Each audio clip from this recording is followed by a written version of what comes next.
अब देखिए जो सेकंड क्वेश्चन है हमारा, यहाँ पे हमने अभी तक पढ़ा कि किसी लार्ज मास से अगर कुछ मास को हम एक्सक्लूड कर देते हैं तब सेंटर ऑफ मास क्या होता है।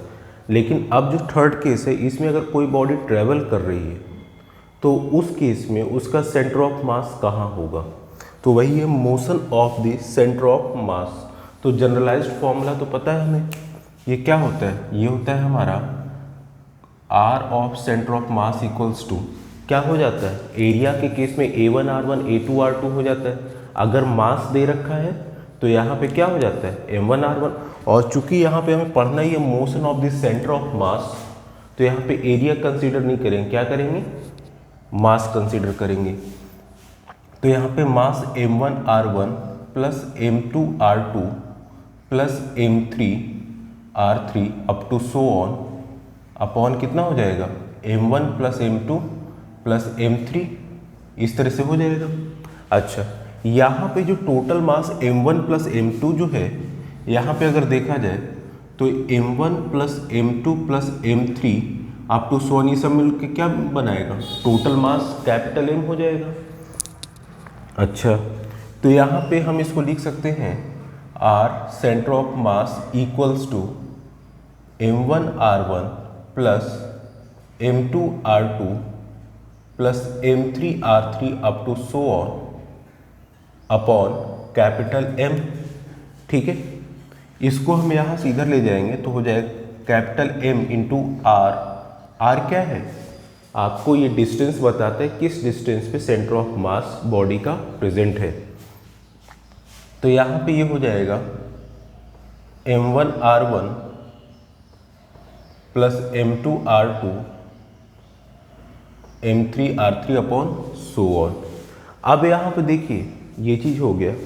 अब यहाँ पे आपको अगर हम डिफ्रेंशिएट कर दें टाइम के रिस्पेक्ट में, तो अगर किसी भी डिस्प्लेसमेंट या डिस्टेंस को टाइम के रिस्पेक्ट में डिफ्रेंशिएट किया जाता है तो क्या बनता है, वेलोसिटी। तो ये आपको पता है dx अपॉन dt जो होता है वो क्या होता है, वेलोसिटी होता है। तो यहाँ पे r क्या है, बेसिकली सेंटर ऑफ मास का डिस्टेंस ही तो है। तो हम यहाँ पे लिखते हैं on differentiating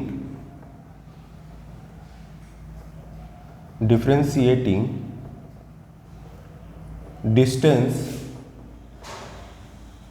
of centre of mass with respect to time. ये वीडियो में इतना आ रहा है, ठीक है। तो यहाँ पे ये WRT का मतलब विद रेस्पेक्ट टू टाइम। तो यहाँ पे कहने मतलब देखिए d by D T of ये पूरा आ गया M R COM equals to d by D T of complete value M1 R1 M2 R2 M3 R3 up to so on. तो यहाँ से M को अगर बाहर कर लें तो ये हो जाएगा d by D T of RCOM equals to, मास को हमने क्यों बाहर किया, क्योंकि मास इज अ कांस्टेंट, और यहाँ पे किसको डिफ्रेंशिएट करना है, डिस्टेंस या फिर डिस्प्लेसमेंट को। तो यहाँ पे ये हो जाएगा M1 d by D T of R1 plus इसको हमने इंडिविजुअल से मल्टीप्लाई कर दिया d बाई डी टी को, तो ये हो जाएगा M2 d by D T of R2 plus up to so on.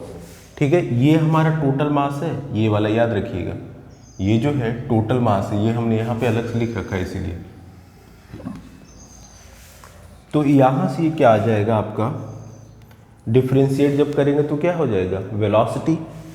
तो कंप्लीट बॉडी का वेलोसिटी का centre of mass equals to M1 V1 plus M2 V2 plus M3 V3 up to so on. ठीक है, तो यहाँ से इतना video में आ रहा है, ठीक है, अभी है स्पेस। तो यहाँ पे सेंटर ऑफ मास जो होगा कंप्लीट बॉडी का वो आपका हो जाएगा M1 V1 plus M2 V2 plus M3 V3 up to so on upon capital m, ये चीज़ हो जाएगा। तो यहाँ से आपने देखा कि अगर कोई बॉडी ट्रैवल कर रही है तो उस केस में जो सेंटर ऑफ मास जो होगा उस बॉडी का, उसकी वेलोसिटी क्या होगी, जो सेंटर ऑफ मास जो बॉडी का होगा उसकी वेलोसिटी क्या होगी, इस m1 v1, m2 v2, m3 v3 up to so on upon total mass of the body.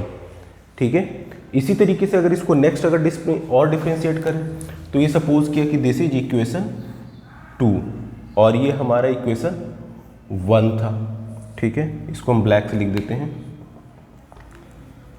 This is equation 1 and this is equation 2। तो अब इक्वेशन 2 को अगर हम डिफ्रेंशिएट करते हैं विद रिस्पेक्ट टू टाइम तो यहां लिख देते हैं ऑन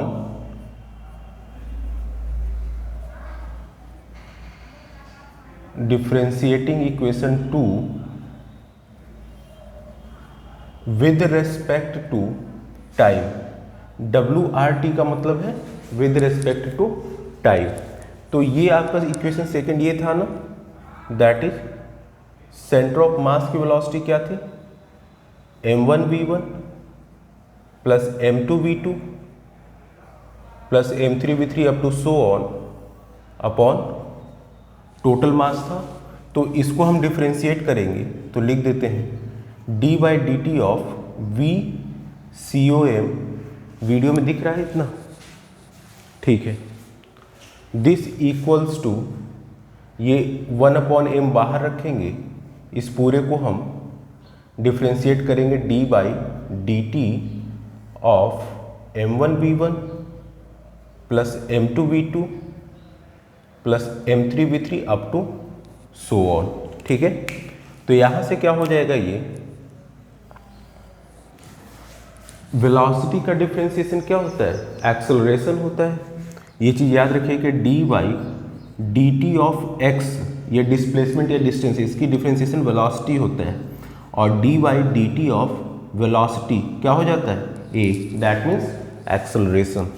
तो ये हमारा वेलोसिटी हो गया एंड दिस इज एक्सेलरेशन। ठीक है, आगे बस हमें चलिए। तो यहाँ पे ये value of d by D T of v, d by D T of v क्या हो जाएगा, एक्सेलरेशन। तो यहाँ पे अब लिखते हैं, तो ये हमारा बन जाएगा acceleration of centre of mass of the body, और ये इस m को इधर ले गए तो capital M equals to m1 d by D T of v1 plus m2 d by D T of v2 up to so on. इसको हम यहाँ पे लिख देते हैं, ये m इधर आ गया, d by D T of centre of mass की वेलोसिटी। तो यहाँ देखिए ये हो जाएगा m acceleration of centre of mass of the body equals to m1 d by D T of v1 क्या हो जाएगा, a1 plus m2 a2 up to so on. तो वहाँ से acceleration of centre of mass जो हो जाएगा m1 a1 plus m2 a2 up to so on upon total मास, ये चीज़। तो अगर कोई बॉडी आपकी मूव कर रही, किसी भी बॉडी को अगर मूवमेंट हो रहा है उसमें, तो उसका सेंटर ऑफ मास कहाँ होगा, ये हमने निकाला। सेंटर ऑफ मास जो होगा उस बॉडी का, उसमें वेलोसिटी कितना होगा वो इससे निकाला। उसी बॉडी में जो मूवमेंट कर रही है उसका एक्सेलरेशन कितना होगा, तो ये एक्सेलरेशन किसका है, सेंटर मास, सेंटर ऑफ मास का, जो बॉडी का जो सेंटर ऑफ मास जहाँ पे प्रेजेंट है वो किस वेलोसिटी से मूव कर रहा है, वो किस एक्सेलरेशन से एक्सेलरेट कर रहा है, ये सारे फॉर्मूलेस यहाँ पे है। ठीक है, यहाँ पे ये आपका हो गया क्या, motion of the centre of मास।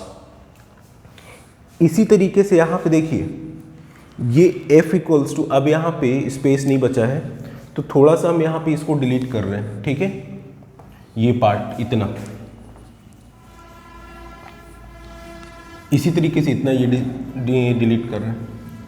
अब यहाँ पे देखिए ये क्या है, m1 a1, फोर्स क्या होता है, फोर्स का फॉर्मूला होता है F equals to m into A होता है ना। तो सेंटर ऑफ मास जो है किसी बॉडी का, उस पर कितना फोर्स लग रहा है। जो कोई बॉडी है ना, उसका जो मूव कर रहा है, तो मूव कर रहा है तो उसका अपना सेंटर ऑफ मास तो होगा ही। तो सेंटर ऑफ मास पे कितना फोर्स लग रहा है, अगर वो आपको निकालना हो तो ये फॉर्मूला बेसिकली आया कहाँ से है? ये आपका आया है न्यूटन्स सेकेंड लॉ से। कहाँ से आया है? This comes from Newton's second law. तो यहाँ पे m इंटू ए हो जाएगा force on centre of mass of the body. m1 हो जाएगा आपका F1 plus F2 plus F3 up to so on. ठीक है, तो ये हमारा इतना क्वेश्चंस था, ये चीज़ याद रखिएगा। तो इतना आज के लिए इस लेक्चर में इतना ही रखते हैं। नेक्स्ट इस पे न्यूमेरिकल्स करवाएंगे, जो भी थ्योरी होगा नेक्स्ट लेक्चर में। Thank you.